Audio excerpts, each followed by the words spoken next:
Olá, sejam muito bem-vindos à nossa sétima aula. E hoje o tema será sobre constituição de renda e também alienação fiduciária. Então, basicamente, constituição de renda, ele é um contrato não tão conhecido, mas é importante a gente pincelar algumas coisas. E a alienação fiduciária, né, os contratos fiduciários, já são mais conhecidos, principalmente no ramo do direito imobiliário ali da construção civil, né, no financiamento imobiliário. Então, a gente vai falar um pouquinho sobre eles. Então, primeiro vamos começar com a constituição de renda, que é como se fosse um pagamento. É quando o pagamento vira mensal. Vou explicar melhor para vocês. Então, ele está no Código Civil, nos artigos. Deixa eu ver aqui no iPad. Deixa eu ver aqui. Eu não lembro de cabeça. 803 a 813. Então, depois vocês deem uma lidinha sobre ele. Mas, basicamente, é quando alguém institui uma renda periódica a favor de outra pessoa. E ela pode se dar por doação, compra e venda e até mesmo por testamento. Então, basicamente, ela se dá dessas formas. E o valor, ele é pago em parcelas, como se fosse uma pensão temporária ou vitalícia, a depender do caso. Ela pode ser garantido por um bem imóvel, que deve ser registrado no registro de imóveis. Lembra sempre, gente, que quando a gente vai lidar com imóveis, nós sempre vamos lidar com o cartório de registro de imóveis, tá? Todas as vezes. Falou de direito imobiliário, falou sobre casa, falou sobre prédio, falou sobre condomínio, a gente sempre vai lidar ali com o registro imobiliário, tá? Com o cartório de registro de imóveis. Aí um exemplo bem prático, assim, para vocês se ligarem sobre a constituição de renda, por exemplo, eu, Lara, pego e vendo um imóvel para o meu filho, por um valor que será pago de forma. E esse valor ele vai ser pago de forma mensal, como renda mensal, vitalícia ou temporária. E então, isso que é a constituição de renda. Agora a gente vai falar sobre uma garantia que é a propriedade resolúvel. Acho que vocês já ouviram falar, mas se não, vou explicar bem rapidinho o que seria, né?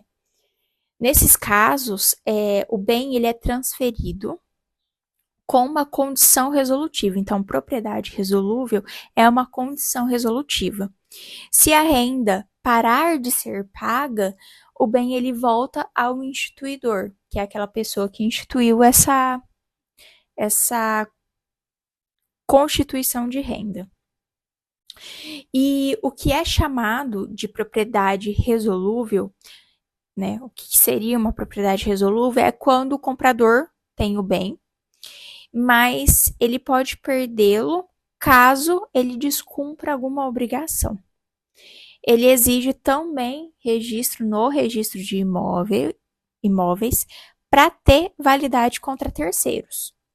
Agora nós vamos falar sobre a alienação fiduciária. Então, a alienação fiduciária é quando eu pego um dinheiro emprestado, faço um empréstimo e dou um bem em garantia. Basicamente seria isso. Ele está previsto no artigo 22 da Lei 9.514 e também no Código Civil no artigo 1361.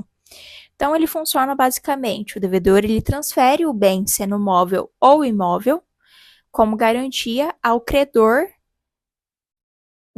para garantir aquela dívida. Então, se ele pagar aquele empréstimo por completo, o bem volta para ele.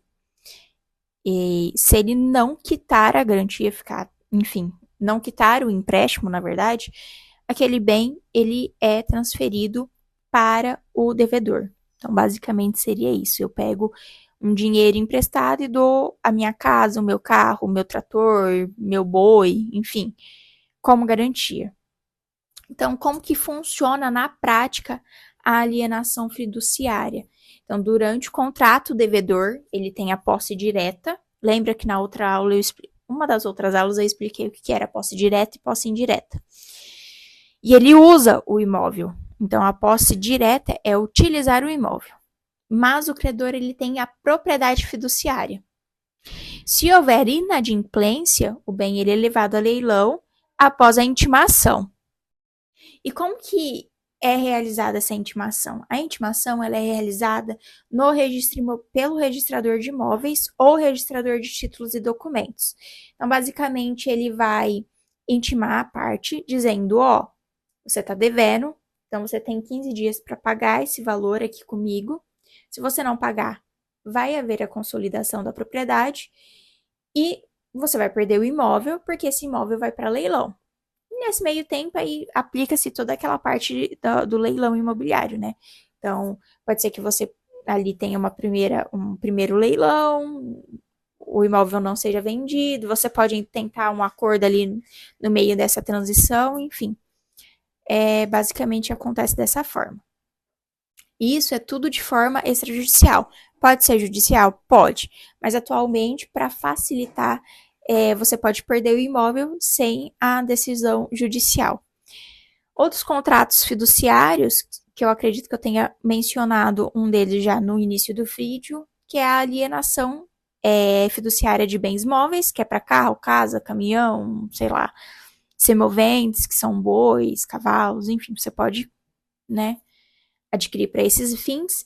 E também temos a administração fiduciária de garantias, que está no artigo 853-A do Código Civil, que é usado para gerenciar garantias em operações mais complexas, como consórcio, fundos de investimento, basicamente isso.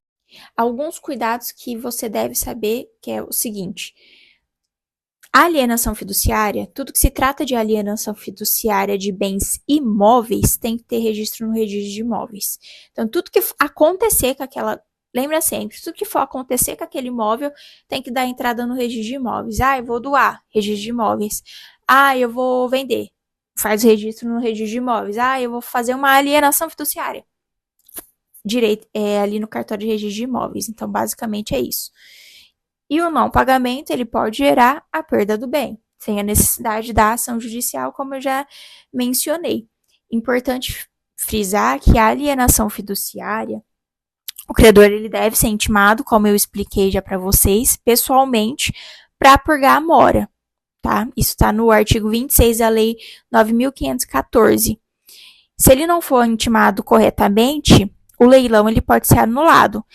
E como se dá essa intimação? Seguindo o trâmite do Código de Processo Civil.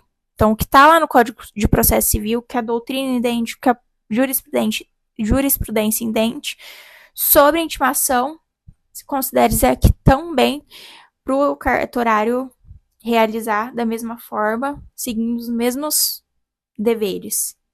Já finalizando o vídeo, vou dar algumas dicas para vocês, práticas, que são assim, muito boas. Algumas eu já citei, mas eu vou repetir. Então, a constituição de renda é raramente utilizada, né, na prática, mas pode ser vista como algo que caia no seu concurso. A alienação fiduciária é uma das principais formas de garantia real, moderna, né, usada em quase todos os financiamentos, principalmente os financiamentos bancários. A propriedade resolúvel é um conceito-chave e que tem o poder e que tem. Então, quem tem o bem pode perdê-lo caso não cumpra ali a condição.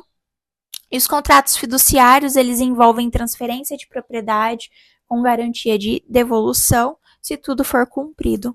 Então, até a próxima aula. Faltam mais 2 para nós finalizarmos nossos estudos com foco em contratos. Beijos!